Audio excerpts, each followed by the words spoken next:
having kids ready to learn. There's a huge savings. You know, the evidence proves that $1 spent on early child education saves $7 to $14 later on. So obviously, I cannot responsibly tell you exactly what dates we're going to get it done. It's one of my priorities. I've made that clear. What I want to talk about this morning is the fact that it is really extraordinary to me that we would have a candidate for governor who proposes giving the wealthiest Vermonters, 1,400 of them, an income tax cut, and then throw 2,500 Vermont kids off of Dr. Dinosaur by 2013. That is a plan that is reckless and irresponsible. Those trays already been growing 11% every year, and you want to put another 2,700 eligible children into Dr. Dinosaur. How much of a cost increase is that? Well, let's be clear first about what the challenge is there. The first question I would ask is, why do we still have 2,700 Vermonters who are eligible, but for which the outreach has not worked? We know that in the end, we save money when we insure kids. Let's not forget that. Children are the cheapest people to insure. When we have adequate primary preventative care for them, it saves the system money later on. We're all agreed on that. So the question is, why have we not succeeded in getting those 2,700 Vermonters covered? And the answer, in my judgment, is we use a company from Virginia called Maximus to do the outreach to Vermonters to get those kids on. I would make sure that we have Vermonters reaching out to Vermonters to get those kids covered. I would say to Maximus, we don't need to do that in Virginia. We can do those jobs right here in Vermont. Vermonters understand Vermonters, we can get them signed up. But how much will it cost to add 2,700 kids to the program? Well, I can't tell you the exact number. I can tell you that it's cheaper to cover them than not to cover them, because otherwise the health, we all pay for them when they show up in the emergency rooms, or they become sicker because they need primary care. You say Dinosaur is 11% annually for 4 years? That's correct. Over the last 4 years, it's gone up 11% annually, but let's not confuse that with inflation increase. It includes what Bianca's talking about. That includes the number of Vermonters that we succeeded in bringing onto the program, plus the inflation increase. I was talking to an administration official last night who was saying that revenues appear to be flat, and yet caseloads, he expects, will continue to rise because people are still losing their houses, they're still losing their jobs. You know, the economy doesn't really, he doesn't expect the economy to improve dramatically at all, just really sort of inch up. And, you know, that seems like a magnifying factor for the budget over time.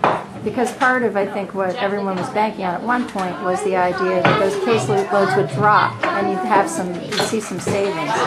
So what do you do if caseloads continue to increase in other areas of the state budget, like Reach Up or... Let's ask why revenues are flat. Revenues are flat because we've had an administration, which Brian Green's been a part of, that have lost 10,000 private sector jobs, that have led to a middle class in Vermont being decimated by higher costs and reduced earnings. We need a governor who has been creating jobs all of his life, working life in Vermont, who knows how to create jobs and get the economy moving again. Here's the question. If you're happy with the way things have gone over the last 8 years, if you feel you're better off financially as a Vermonter, if you feel as the middle class like things are better for you, more affordable, more jobs, more prosperity, stick with the team you got. If you want jobs, if you want someone who's been creating jobs all of their working life in Vermont, balancing budgets, showing they can get tough things done, has a vision for how to create those jobs, elect the new team. I'll create jobs and get revenues growing again. Those joint fiscal numbers, are you saying that they came up with the figures, the 455, the 900, the 2,500? I'm saying that if you take the joint fiscal budget numbers, you take the BISCA numbers of who's not included right now, and you put a 2% cap on growth after next year, this is the result. And did you ask joint fiscal to look at these numbers? Or I took their budget numbers and then I applied Brian's cap to those numbers. Can you talk a little bit about your other proposal to balance the budget, which was trimming corrections expenses? First, I think it was $40 million a year, and now it's $40 million over several years. Haven't you changed your position on that? I never did. If you read read my plan, it says there's only one paragraph on this, and it says very carefully, transitioning would. And we throw out the math so Vermonters will understand what we're spending in the plan. As I've said, and as others have observed, this campaign is unlike other campaigns in Vermont. In Vermont, when someone says something, that is what we believe to be true. When you run ads that smear someone's character and distort what they have said, then people become confused. I never ever said I was going to let anyone out before their time was up, and I never ever said that I was going to save $40 million in the first year. Peter, you're talking about ads that sort of distort someone's character. What about the Pinocchio ad? That seems Here's the distinction. If, in fact, I make a statement like IBM is going to leave the state in 2 years if Vermont Yankee isn't relicensed. Like, I have a list here in front of me of all of the criminals that neither someone's going to let out of jail, sex offenders and drug dealers. And in fact, neither of those things are true. Put it up on the air. I should be telling the truth, so should Brian. If an ad comes out and says, hey, Peter Shumlin's going to let sex offenders and drug dealers and criminals in the streets cut all these jobs and so forth, and it is not true, that is not how we do it in Vermont. There is a distinction here. I'm going to run an issue-oriented campaign. I pledge to do that. I think Vermonters are both disgusted and discouraged by the tone of Brian's campaign. I'm not going to go there. Do you think that Brian Doobie wants to see 2,500 kids go off Dr. Dinosaur? Brian will have to speak for himself.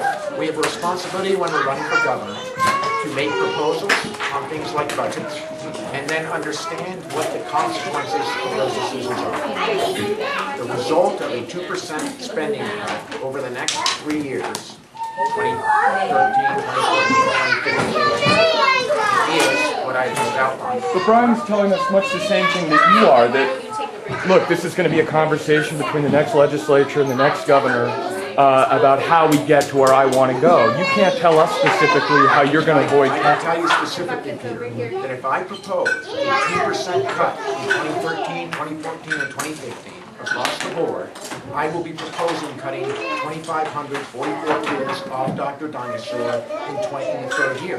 There is no other way I could do that. Therefore, I have not made that proposal. I would not make that proposal. I think it's fiscally irresponsible, particularly when the goal is to give 1,400 wealthiest Vermonters an income tax cut. That is not a choice I would make. That's the choice Brian has made.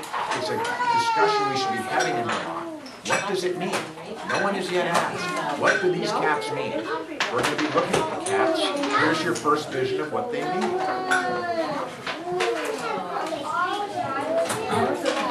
Thank you. I was just going to ask you about the 7 days ethically challenged thing. I mean, do you have a response to that being used in an ad? And how do you feel about that? What do you I think? think Vermonters are so sick and tired of a campaign that is a campaign of distraction and distortion. And I'm not going to respond to every distraction and distortion that Brian has thrown at us. But that's what they want. They have no plan to create jobs. They have no plan to responsibly balance budgets. They have no plan to provide health insurance for all Vermonters. They have no plan to get internet and broadband every last mile by 2013. The list goes on and on. Let's focus on what Vermonters care about. When I go out and talk to Vermonters, whether it's Senator Patrick Leahy or someone who's working a hard job in a factory, they say to me, please, let's talk about the issues. That's what I'm going to do. Thank you. Thanks.